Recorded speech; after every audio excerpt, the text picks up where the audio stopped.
Hi, Inday, Chris. Hi. Good morning, guys. Ayan, tuturo ko muna yung basic climb. Ikaw na lang muna, sige. Ako lang magagawa, pero gusto ko gawin mo, Pero bago mo gawin yan, Chris, Ano? kasi syempre mahirap naman yan gawin. How long have you been doing this? Mga 3 months na po. Mga 3 months. Pero Pero magaling ka ano na lang lang eh, buhatin kasi- yung sarili mo, ha? Sige nga, pasample na isa dyan. Right foot, yan. God!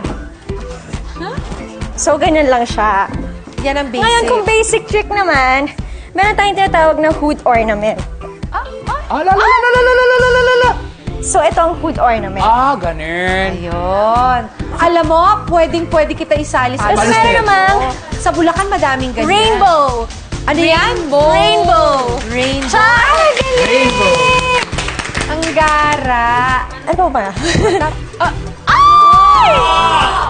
Ang galing. Saan mo kinukuha yung muscles mo, girl? Paano mo ba? Ayun. Ganon. Char! Ayun.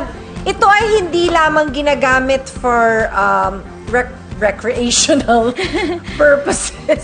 Hindi, pero meron na siya talagang fitness program. Ang dami na talagang naglabasan ngayon. Ikaw, Hindi kasi nakapag-isip lang ako ng gusto ko ng isang sport na parang hindi lahat nagagawa.